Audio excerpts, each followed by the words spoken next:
आजा आजा आजा मेरी बर्बाद मोहब्बत के सहारे, है कौन जो बिगड़ी हुई तकदीर संवारे। आजा आजा आवारा हूँ घर पर नहीं संसार नहीं, मुझसे किसी को प्यार नहीं, मुझसे किसी को प्यार नहीं। अस्सलाम वालेकुम, आदाब, मरहबा। मैं मुजाहिद मोहिउद्दीन खुदरी, MMK टूवर्ड्स ट्रांसपेरेंसी। हमारे आदरणीय प्रधानमंत्री मोदी जी के बारे में अभी आपने 2 वीडियोस देखे हैं। जिस तरीके से देश के प्रधानमंत्री जनता के लिए सेवा करते हैं और खुसूसी वुमेन प्रोटेक्शन के बारे में बहुत बात करते हैं, तो मेरी अदबन गुजारिश है हमारे नरेंद्र मोदी साहब से, आप क्यों ना यशोदा बहन को अपना रहे हैं। भाई बहनों, बुजुर्गों, दोस्तों, जो इंसान अपनी बीवी के साथ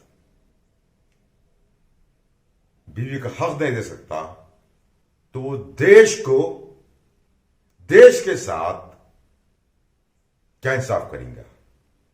जो इंसान बिचारी, वो भी हमारी बहन है, यशोदा बहन, आप हमारी बहन हैं।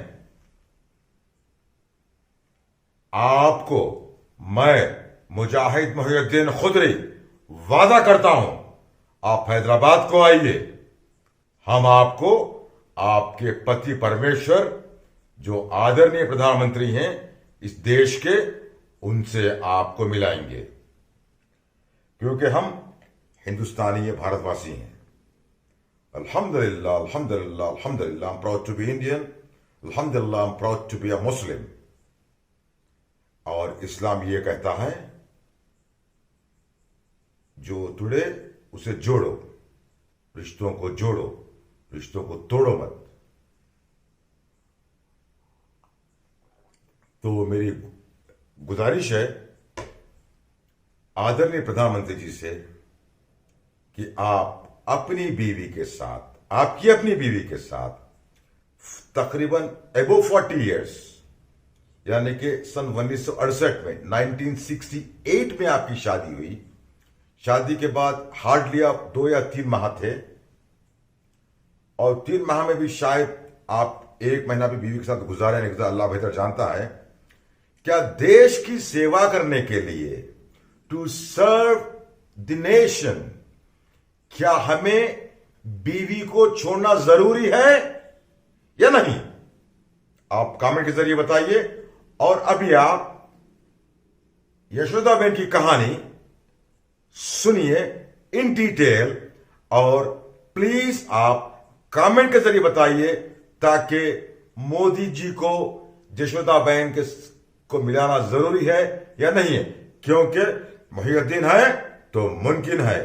जय हिंद, जय भारत। मुझे एक बार बुला ले तो मैं चली जाऊं, वह अब भी मेरे बारे में सोचते होंगे, ये मैं यकीन के साथ कह सकती हूँ।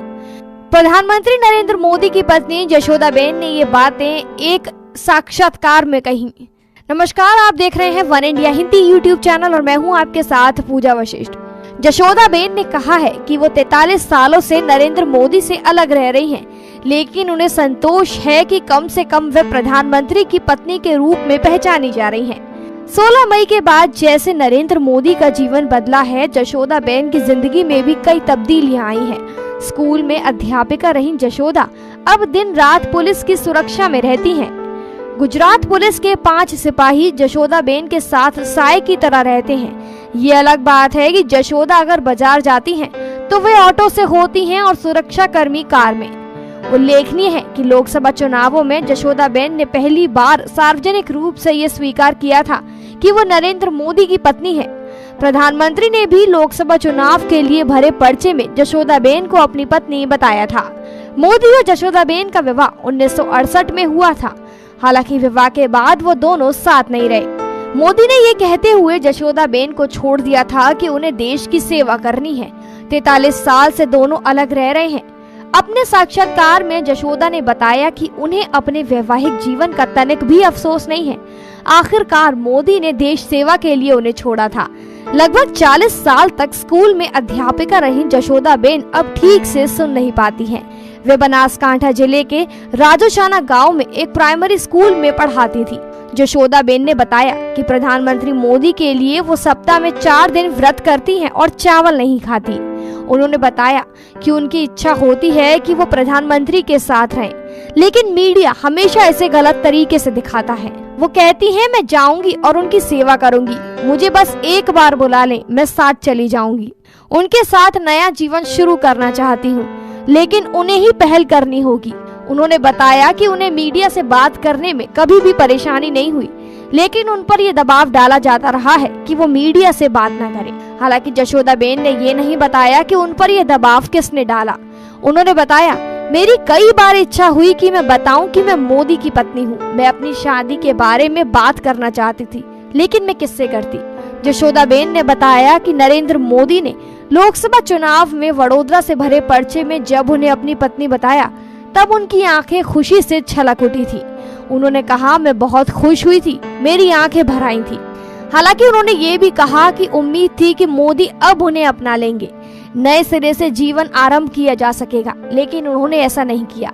जशोदाबेन ने कहा कि मोदी के दिल में उनके लिए प्रेम रहा होगा, इसलिए पर्चे पर उनका नाम लिखा। साक्षात्कार में जशोदाबेन ने उन खबरों को भी गलत बताया जिसमें ये कहा गया है कि लोकसभा चुनाव के दौरान उन्हें किसी गुप्त स्थान पर रखा गया था। उन्होंने कहा मैं तीर्थ यात्रा पर थी, मैं गंगा सागर गई थी और उसके बाद कई दूसरी जगह पर गई। जशोदाबेन ने कहा कि लोकसभा चुनावों में जब मोदी की जीत हुई तब वे बहुत खुश हुई थी।